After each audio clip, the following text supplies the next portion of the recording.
Daf Gimel Amud Aleph, starting from the words Tanya. Tanya, Daf Gimel Amud Aleph. You have it? Tanya? Yeah? It's 1, 2, 3, 4, 5, 6, 7, 8, 9. 9 lines from the wide lines. From the wide line? Okay, from the bottom. הגענו כבר למטה? Okay. Yeah? כן, נכון. Okay, Tanya אמר רבי יוסי, פעם אחד הייתי מהלך בדרך. Rabbi Yossi gives us a story that once he was walking on the streets ונכנסתי לחורבה אחד מחורבות ירושלים, and I went into one of the ruins of ירושלים להתפלל, right? מנחה, he needs to pray מנחה.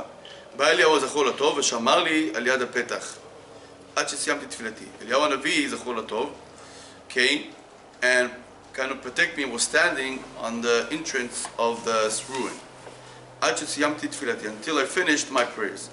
לאחר שסיימתי, when I finished the תפילה, אמר לי אליהו, אמר לי שלום עליך רבי, הסלאם עליכום. Yeah, he told them, שלום עליכם.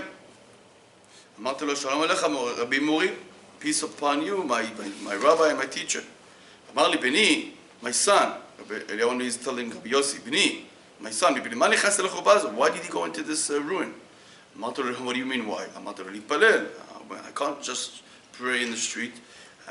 There's no shore nearby, I need to go in this ruin. אמר לי, היה לך להתפלל בדרך. No, that's wrong, you should pray on the way, you should not go inside this ruin. אמרתי לו, היה לך להתפלל בדרך, so you have to pray on the way, not go in this ruin. אמרתי לו, מתראיתי שם הפסיקו בי עובר דרכים. He says, no, if I'm going to pray in the streets, people will disturb me. Right? People walking in the streets will not let me pray. Right?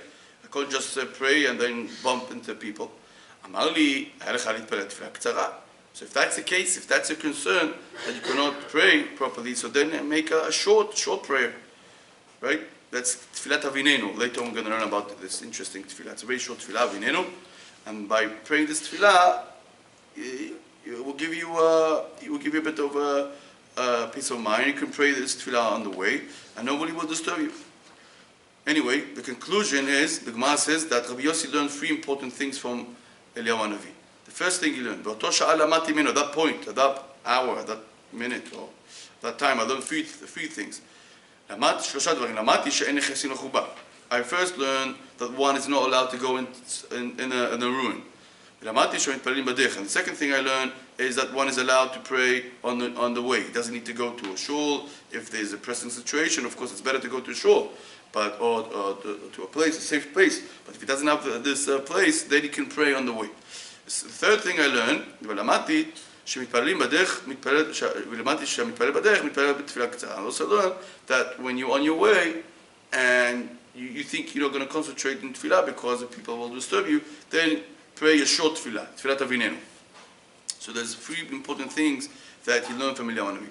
The Gemara says, "V'amar li bni, my son." Eliyahu Hanavi told ask Rabbi Yossi, "Bni, ma ko shamata b'churba hazot? Did you hear a voice or something strange in this ruin?" אמרתי לו, שמעתי בת קול שמנעמת כיונה ואומרת, אוי לבנים שבעוונותיהם החרבתי את ביתי ושרפתי את היכלי והגלתי לבן עמוד. So he said, yeah, I did hear a voice, a heavenly voice that was sound like a cooing of a dove, so like a bird, and he's saying, "Oy labanim, all for the children that because their sins I destroyed the house and I burned the sanctuary. And I displaced them and put them among the other nations." So that's what he heard. That's what he heard. That's the heavenly voice. Okay. Gemara says, "V'amar li chayecha v'chayei roshecha lo sha'a zo bilvad omeret kach, ela b'chol yom v'yom 3 פעמים omeret kach." Gemara says that chayecha v'chayei roshecha means he's swearing. Yeah. And the reason why he said twice chayecha and chayecha v'chayei roshecha, that he's swearing. Chayecha means your life and my life, I mean, I'm convinced, I'm sure that it's a shvuah, that doesn't just happen once a day. It happens 3 times a day. He swear that it happens 3 times a day. ואומרת כך, ולא זו בלבד, אלא בשעה שנכנסים לבתי כנסת ובתי מדרשות, not only that, when עם ישראל go to shuls, go to the synagogues or study halls, ועונים יהיה שימוע גדול מבורך, הקדוש ברוך הוא מנענע ראשו ואומר, אשרי המלך מקלסין אותו בביתו, כך מה לו לאב שיגלה את בניו, ואוי לבנים שגלו מעל שולחן אביהם. So he says, when Am Yisrael are going into shuls and study halls, and they all have 10 people, and they can say how great the name of Hashem is, the great of the name should be blessed, right? That's what we say. So then Hashem is shaking his head, so to speak, and saying, Ashrei HaMelech, fortunate the king, that they praise him in his house, in Bet HaMikdash. And the shul is kind of a minor, a small Bet HaMikdash me'at. It's similar to the temple. Or for the father that he displaces his children. Or for the children that they, so to speak, moved from the table of their father, meaning that they're not in Eretz Yisrael anymore, they're not in Eretz Yisrael where Bet HaMikdash is standing.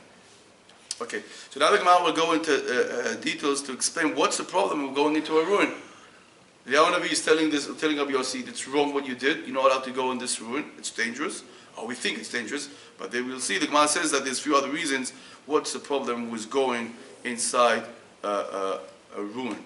A ruin, I mean, there's a building that could collapse every moment. There's 3 reasons, 3 primary reasons why one is not allowed to go in a ruin. First, first reason is because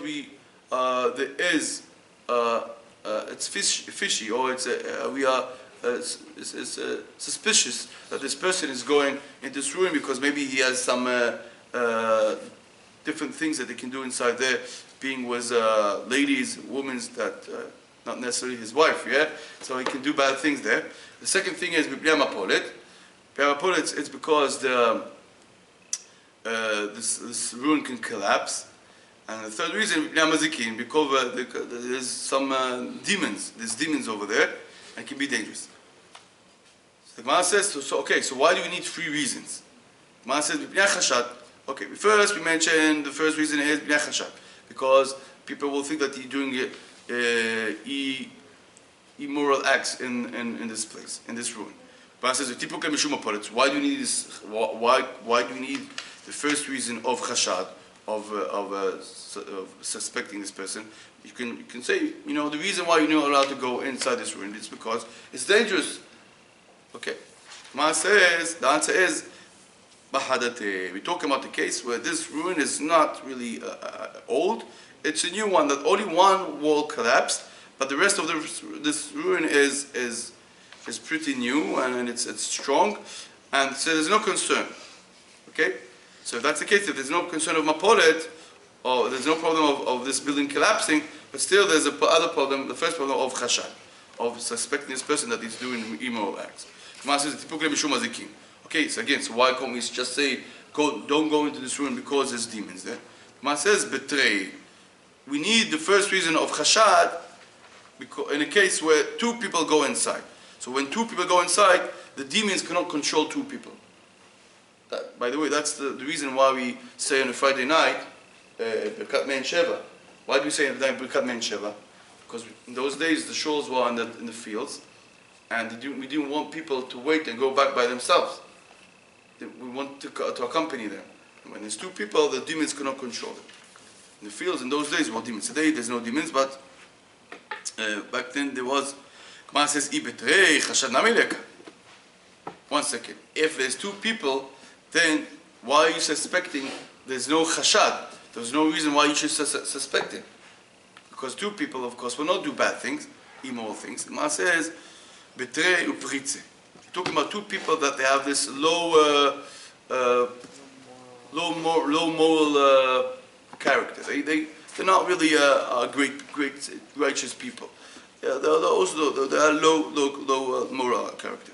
Gemara says, okay, so that's the reason why we bring the first reason, Bnei Chashad, to teach us that when it's a brand new building, and also there's two people, there's still a problem of Chashad when it's two people that are not necessarily righteous people. Gemara says the second reason, second reason is because this building can collapse. Gemara says, typically Mishum Chashad Mazikin. Why do we need this reason? Why are we not satisfied? Why is the Gemara not satisfied with Chashad Mazikin? That this first reason, as we mentioned, because we suspect them and demons. The Gemara says because there is a case where it's still a problem when it's Bitrei Uksheri. When there's two people and those two people are okay, are high, they have this high moral character. They're good people, and there's no problem with demons because there's two people, and there's no problem of chashad. We're not going to suspect them because they are good people. But yet there is a problem of mapolet. Still, this building can collapse. So even if they are good people, and even if they're two people, it's still a problem that this building can collapse. Gemara says, "Bnei mazikin, v'yitipu klei v'pnei chashad mapolet." So the third reason it says because of demons. So why do we need this reason? Why are you not satisfied with chashad and mapolet that people suspect them and maybe it will collapse? Gemara says, yeah, I need this third reason because of a different unique case. What's the unique case? When this building is a new building and there's two people who are righteous, or good people. They're not low moral character, and for that reason, I still need to tell you not to go in this building because even if there are two people, even if it's a new building, even if they're two good people, still we're concerned that it will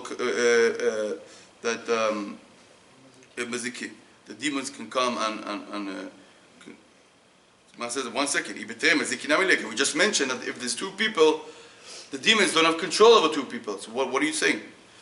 Man says, we talk about the case where demons, so a place where we know that demons are the place where demons are living, or they are familiar with this place. So even if there's two people, the demons can still harm two people because that's where they live. That's their place, right? The Gemara says, "Vibaytema leola bechad ubechu bechadate."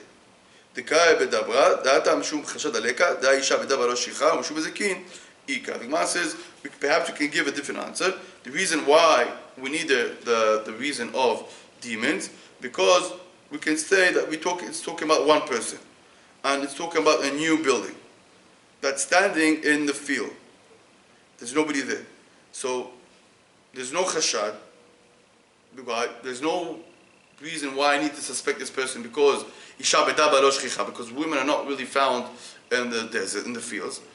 Nevertheless, but there is still a problem of demons, okay? Because we're talking about one person going inside this ruin. So that's the second answer. Okay. Now the Gemara will continue a bit more, talking about mishmarot. We mentioned this today about the mishmarot, that Rabbi Yossi holds that the night is divided to 4 watches, but we will see that it's an argument, it's a machloket, and each rabbi brings a proof from different verses. The Gemara says, Tanu Rabbanan, the rabbis taught in the Braita, Arba mishmarot v'leila. The night is divided to 4 watches. In other words, every watch is 3 hours. That's the Dvei Rabbi Meir. That's the Dvei Rabbi. That's what Rabbi says. Rabbi Natan Omer Shalosh. Rabbi Natan holds that every watch, there's only 3 watches. There's not more than 3. In other words, if the night is 12 hours, every watch is 4 hours, right? So first rabbi says the night is divided to 4 watches, and therefore every watch is 3 hours. The other rabbi, Rabbi Natan, says that the night is divided to 3 watches, and therefore every watch is 4 hours. Now the Gemara will explain what's the source, from where do you know that the night is 4? Each one is saying something important here. 4 watches. How? From where do you know? From where do you learn that the night is 4 watches? And Rabbi Natan, from where do you learn that the night is 3 watches? But the Gemara starts with Rabbi Natan. My Tamed Rabbi Natan. What's the reason of Rabbi Natan? From where does Rabbi Natan know that the night is divided to 3 watches? The Gemara says, Tichtiv, ויבוא גדעון ומאה איש אשר איתו, בקצה המחנה, ראש האשמות התיכונה. וטענה, אין תיכונה אלא שיש לפניה ולאחריה. The Gemara says that Rabbi Natan, when Gidon went with 100 people with him, and he went to the edge, to the end of the camp, it says over there, Rosh Hashmora Tichona. At that time was the Rosh Hashmora Tichona was Tichona means the middle. So at the time that he went, it was at the middle watch. Okay, and every middle has something before and something after, right? Tichona it's middle. So the Gemara says, "Ein Tichona ela shesh lefanei v'acharei." So every Tichona, every middle has because if there's nobody in front and after, nobody is in front of him or behind him, there's no middle. So middle has to be, there's middles, and so one is before and one is after. So that's why Rabbi Natan says that the night is divided to 3 watches, because it's one before, one after. Gemara says, "V'Rebbi Ma'ik Tichona." What is Rebbe going to answer? Rebbe says 4. How is he going to explain this pasuk? There's a pasuk here against him. He says, "Echad min hatichonot shebetichonot." Echad min hatichona shebatichonot. So Rebbe can explain and say, when we say tichona, it doesn't mean there's only one middle. There's 2 middles. Hatichona shebetichonot. There's a middle of this middle. So therefore, there's 2 in the middle. One at the beginning and the other one at the end. Altogether, that's 4. So it's not a big question, Rabbi says. So if that's the case, what is Rabbi going to answer? What is Rabbi Natan? So what is Rabbi Natan going to answer? Rabbi Natan is 3. Now he says that Tichona shebetichonot means it's 2 in the middle. So one before, one after is 4 together. What is he going to say? Rabbi Natan, mi ktiv Tichona shebetichonot, Tichona ktiv. It doesn't say Tichona shebetichonot. It doesn't say this word. If it was true what you're trying to say, that there's 2 in the middle, then it would say Tichona shebetichonot. It doesn't say that. It says just Tichona. Tichona means only 1. Therefore, there's 1 in the middle, another one before, and the third one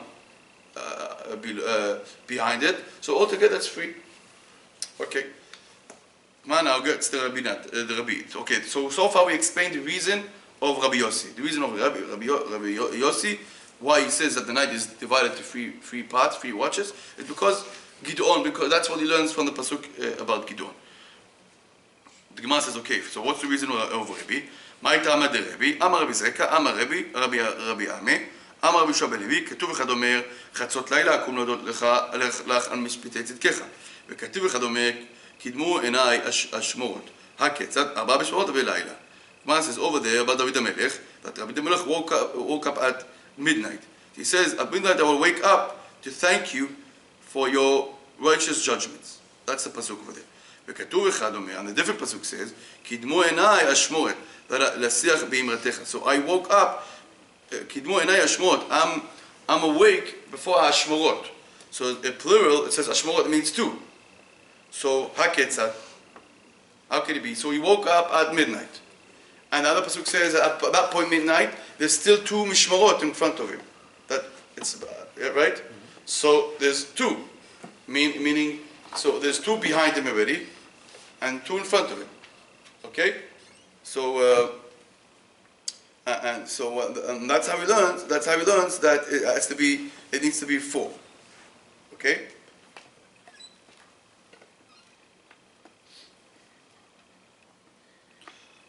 Okay, so that's the opinion of Rabbi.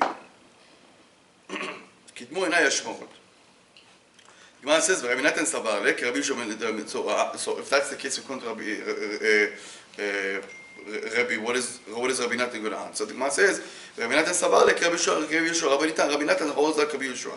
That it says in the Mishnah. Rabbi Yeshua אומר, עד 3 שעות, שכן דרך המלכים לעמוד ב3 שעות, שיט דלילה, תרתי דיממה, אבל לא תראה משמרות. The Gemara says that Rabbi Yeshua, Rabbi Natan holds like Rabbi Yeshua. David HaMelech, when he was saying 2 mishmarot, he was comparing himself to the kings, to the other kings. The other kings don't wake up at early in the morning. They wake up 2 hours after everyone else. So there was 6 hours from the night, another 2 hours, the extra hours that kings are sleeping. Altogether, there's 8 hours.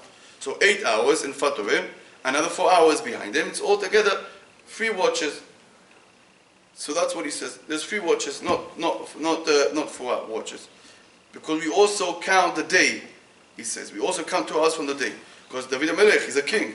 He compares himself to other kings. Other kings wake up 2 hours after the day. So he has another 8 hours. So that's why we call it Ashmorot. So there's 8 hours. Every Ashmorot is 4 hours. So 2 hours in front of him, and another 4 hours that he already behind him before Chatzot, before midnight. So it's three watches. So it's not a big question on Rabbi Natan. The Gemara gives another answer. Rabbi Asher Amar, Mishmaro Pal Gana Mishmot Karole. The Gemara says it's not a big question because there's we also consider half a Ashmoret is also considered a Ashmoret. In other words, that he says that when the Melech woke up at midnight, he still has Mishmoret V'chetzi, he still has 1.5. Okay, so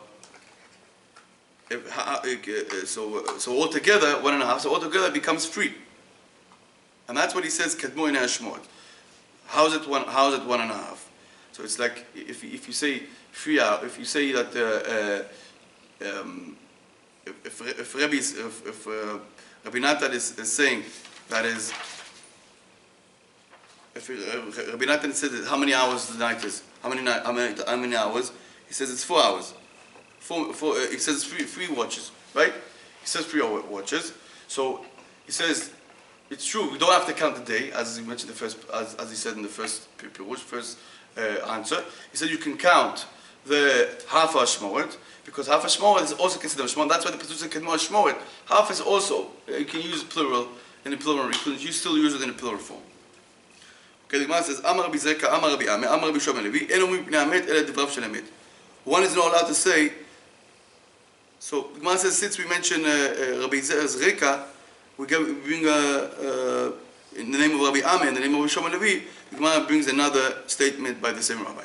Although there's no really connection between this what he's saying here and what he said before. So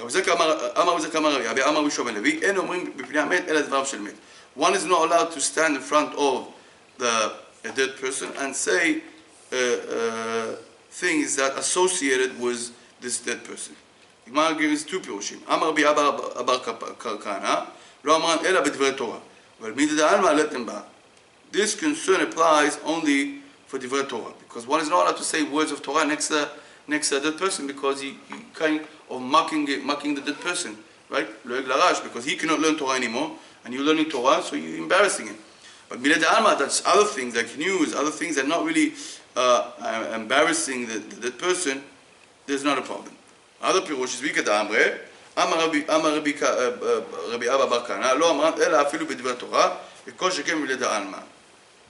The Gemara says that even divrei Torah, one is allowed to say in front of afilu b'divrei Torah, not just other things, other idle conversations, but even words of Torah, it's forbidden to say in front of the dead person. Okay, the Gemara says, let's continue a bit more. So the question is now that did David HaMelech wake up at midnight? Well, we have a Me'ot HaBakaya, but he was awake at the evening. Kamti b'neshev v'ashavea. It says,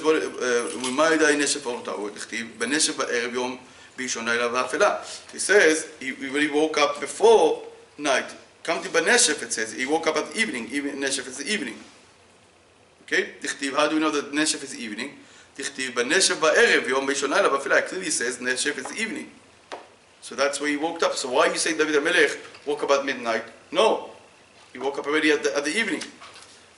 Amar Rabbi Yoshaya, Amar Rabbi Achi Ka'amar. Me'olam lo avar alei chatzot laila b'shina. He didn't say that he woke up at midnight. It says that he was awake already at midnight. Nevertheless, he did wake up already prior to that. He woke up at the evening, at Neshef. First answer. Second answer, Rabbi Zara Amar, Ad chatzot laila nandem kesus, mikal ve'elech hem mitgaber ka'ari. After midnight, he was dozing, you say, he was dozing like a horse. Like the horse, as she says, he doesn't really sleep. He's dozing. So David HaMelech after midnight was dozing like a horse. And then after midnight he would strengthen himself like a lion and pray and say pray to Hashem. Okay, so we talk about this status.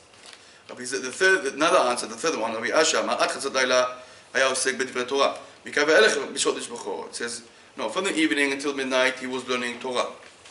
After midnight he would thank and praise Hashem. Sing songs to Hashem and praise Hashem. So each time, every time is referring to a different thing that David HaMelech was doing. Okay? So let's just end with another one. Nefesh Oto. So Gemara now is challenging the statement. He just said now that Neshef, what is Neshef? Nefesh is evening. Gemara says, no. And Neshef Tzafra, Neshef we learn a different pasuk. That is morning. Dichtiv, Vayakem David, Mea Neshef Ad Ha'erev. Lemcharotam. Maila Mitzafra Vad Leila. Says David HaMelech was striking the enemies from Neshef, from the, and we understand from the morning till the evening, the day after. Doesn't it mean from the morning till the evening? Man says lo me'ota ad v'ota. No, we're talking here, that Neshef here means Erev. There's no proof here to say that Neshef is the morning. We can still say that he was striking them, was killing them from evening until evening the day after. Man says, Yachi lichtov me'aneshef ad Neshef, or me'erev ad Erev. Man says, if that's the case, why are you confusing me? Why are you saying from the Neshef to the Erev, and I don't know what Neshef is? If you want to use the word Neshef, you say Ma'nefesh and Neshef, from the evening to evening, or literally say, from the evening to evening, Me'erev to Erev. Why are you once using Neshef and then Erev? You're really confusing us. The man says, Ela Marava, Tre Nishpe'avo. There's two seasons, there's two times that they are called Neshef. Neshef Laila Vate Mama. There's Neshef where the night disappears and the day comes. In other words, the morning. And that's when the pasuk says, from the morning till the evening, Ma Neshef Ad Ha'erev. And there's another thing, Neshef Yomah Bat Leila, is also when the day disappears, meaning when the day is finished, is done, and the night comes, and that's basically referring to the evening, and that's what the pasuk says, Kim Danti B'Neshef. So therefore, there's not a big question here about the Neshef, because there's two Neshefs in the morning and there's the evening. Nevertheless, David HaMelech, of course, was talking about the Neshef of the evening and in the morning. Maharsha says why? Because we don't praise David HaMelech that he woke up in the morning. Everyone wakes up in the morning. So it's necessary to say that Neshef, that David HaMelech is saying in Tehillim, is talking about evening, and that's what David HaMelech is praising himself, that he wakes up at the evening, when everyone is sleeping, he is awake and praising and thanking Hashem. It depends on the three answers. Amen.